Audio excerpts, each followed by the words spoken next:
కర్నూలు, ప్రకాశం జిల్లాల్లో స్థానిక సంస్థల కోటాలో ఎమ్మెల్సీ ఎన్నికలు ప్రారంభమయ్యాయి. ప్రకాశం జిల్లాలో వైకాపా పోటీ నుంచి తప్పుకున్నందున పోరు ఏకపక్షం కాగా, కర్నూలు జిల్లాలో ప్రధానంగా తెదేపా, వైకాపా మధ్య పోటీ నెలకొంది.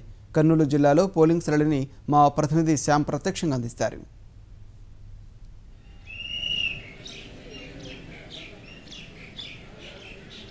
స్థానిక సంస్థల కోటాలో శాసనమండలి ఎన్నికలు కర్నూలు జిల్లాలో ప్రారంభమయ్యాయి. ఉదయం 8 గంటల నుంచి సాయంత్రం 4 గంటల వరకు ఎన్నికలు జరగనున్నాయి. అయితే మొత్తం 3 డివిజన్ల పరిధిలో ఎన్నికలు జరుగుతున్నాయి. ఆదోని, నంద్యాల, కర్నూలు ఈ 3 డివిజన్ల పరిధిలో ఎన్నికలు జరుగుతున్నాయి. 3 పోలింగ్ కేంద్రాలు ఏర్పాటు చేశారు.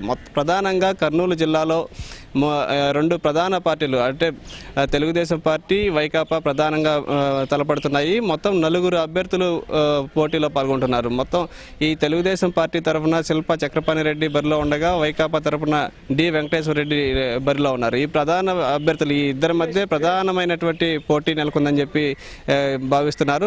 మొత్తం 4 అంటే స్వతంత్ర అభ్యర్థులు ఇద్దరు పోటీలో ఉన్నారు.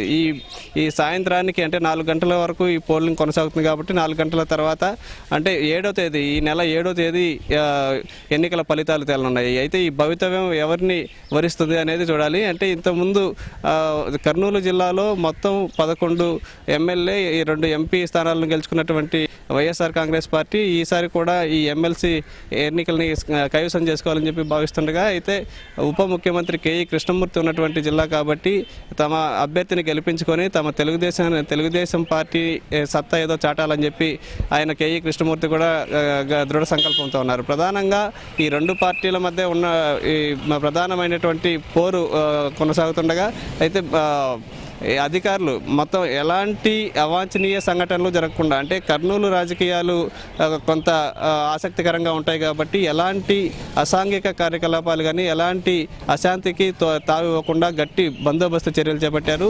ఇటు పోలీసులు కూడా ప్రత్యేక బలగాలు, కేంద్ర బలగాలను కూడా రంగంలోకి దింపాయి. ఆర్మ్డ్ రిజర్వ్ ఫోర్స్ను కూడా పోలీసులు వినియోగించుకుంటున్నారు. దీంతో కేంద్ర బలగాలు కూడా ఈ పోలింగ్ కేంద్రాల వద్ద గట్టి బందోబస్తు ఏర్పాటు చర్యలు చేపట్టారు. ఇప్పటికే జిల్లా వ్యాప్తంగా దాదాపు 500 మందికి పైగా 500 మంది పైన బైండ్ ఓవర్ కేసులు నమోదు చేశారు. చాలామందిని అదుపులోకి తీసుకున్నారు. చాలా వరకు ఆయుధాలను కూడా స్వాధీనం చేసుకున్నారు.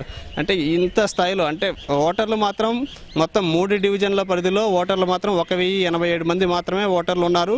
ఈ ఓటర్లు సంఖ్య తక్కువ అయినప్పటికీ కూడా ఎన్నికలు ఎలాంటి అసాంఘిక కార్యకలాపాలు కానీ ఎలాంటి అశాంతికి లోను కాకుండా ప్రశాంతమైనటువంటి వాతావరణంలో ఎన్నికలు నిర్వహించాలని చెప్పి అధికారులు భావిస్తున్నారు. అంటే ఉదయం 8 గంటలకే ఎన్నికలు ప్రారంభమై మనం చూడొచ్చు.